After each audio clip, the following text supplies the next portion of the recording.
Praise lord, హల్లెలూయా. దేవునికి స్తోత్రం. ప్రభు పరిశుద్ధ గణనామానికి మహిమ కలుగును గాక.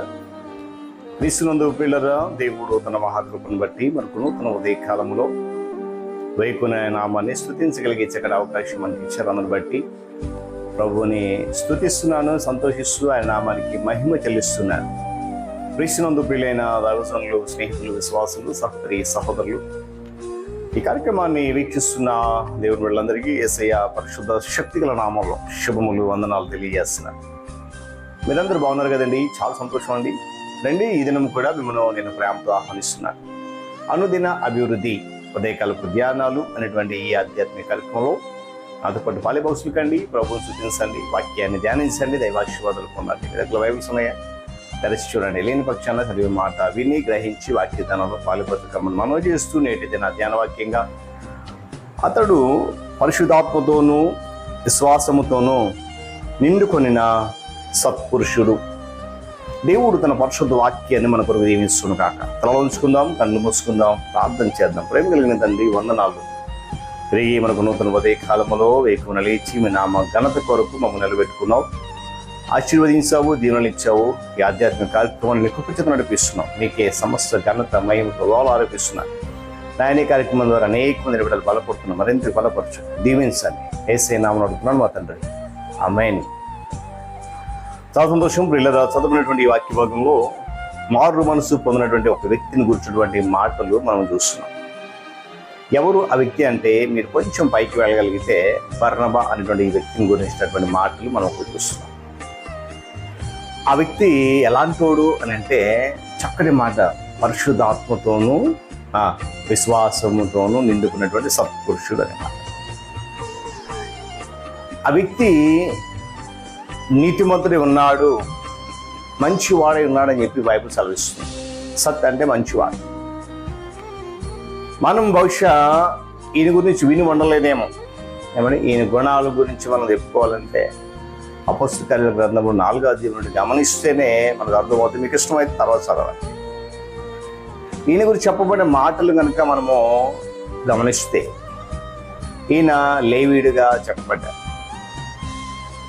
పాత నిబంధన భాగంలో లేక పాత నిబంధన గ్రంథంలో లేవీయులకు స్వాస్థ్యం అంటూ ఏమీ లేదు, వారికి భాగాలు లేవు. దేవుడే వారి భాగం, దేవుడే వారికి స్వాస్థ్యం. అయితే గమనించాలి, ఈ నూతన నిబంధనకు వచ్చేసరికి ఇక్కడ చూసినటువంటి లేవీయుడని బర్నబాకు చాలా ఆస్తులు ఉన్నాయి, ఆస్తుపాస్తులు ఎక్కువే ఉన్నాయి. అయితే విషయం ఏంటంటే, అతడు వాటి అంతా కూడా అమ్మి వాటి ద్వారా వచ్చినటువంటి సొమ్ము అంతటిని కూడా అపోస్తులకు ఇచ్చేశాడు. దేవుని స్తోత్రం చెప్పండి కదా. హల్లెలూయా. వాస్తవానికి లేవీయులకు దేవుడే భాగం. కానీ ఈ నూతన నిబంధనలో ఈ లేవీయుడైన బర్నబాకు చాలా ఆస్తులు ఉన్నాయి. వాటిని ఏం చేశాడు? అమ్మేశాడు. అమ్మేసి జలసా చేశాడా? దాచుకున్నాడా? బంధువులకి ఇచ్చాడా? లేదు. దేవుని పరిచర్య కొరకు దేవుని దాచుకున్నటువంటి అపోస్తులకు ఇచ్చేశాడు. అంటే చూడండి, అందుకే మాట, ఇతడు సత్పురుషుడు, మంచివాడు అనేటువంటి ఒక చక్కటి బిరుదును పొందుకున్నాడు. దేవుని స్తోత్రం చెప్పండి. దీన్ని బట్టి చూస్తే అతడు సంఘమును ప్రేమించేటువంటి ప్రేమికుడిగా ఉన్నాడు. సంఘం అంటే ఎంత ప్రేమ చూడండి. దేవుని పరిచర్య అంటే ఎంత ప్రేమ చూడండి. తన ఆశ అంతా కూడా అమ్మేశారు. యువతకాల సమయంలో అప్పుడు దేవుని బిడ్డలు గమనించారు. మన దేవుని కొరకు ఏమేమగలుగుతున్నాం? దశమ భాగం ఇస్తున్నాం, అది కూడా కొంతమంది కదండి. గమనించాలి, నువ్వేమి ఇవ్వలేకపోతున్నావు దేవునికి. ఇతనికి ఇంకా అనేక రకమైనటువంటి మంచి గుణగణాలు ఉన్నాయి. అవి మనం గమనిస్తే ఏంటంటే, అపోస్తలుల కార్యాలు 9వ అధ్యాయం 27వ మనం చూస్తే అక్కడ ఒక చక్కటి మాట ఉంటుంది. ఇంకా అతనిలో ఉన్నటువంటి శ్రేష్టమైన గుణం, మంచి గుణం అది.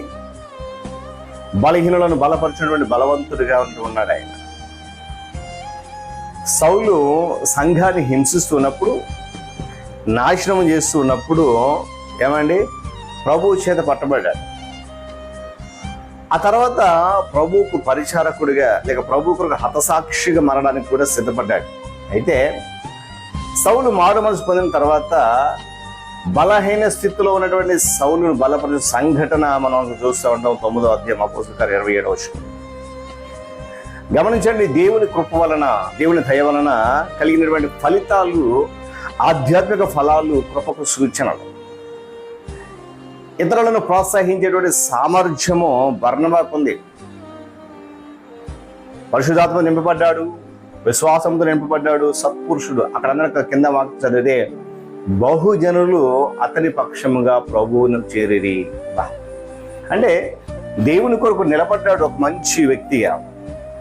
ఈరోజు మారు మనసు పొంది బాప్తిస్మం అనుకున్న అనేక మంది విశ్వాసులు, ప్రభు పని కొరకు ఏర్పాటు చేయబడినటువంటి విశ్వాసులు ఎంతమంది ఇలాంటి త్యాగపూరితమైనటువంటి పరిచర్యను అందిస్తా ఉన్నారు సమాజానికి.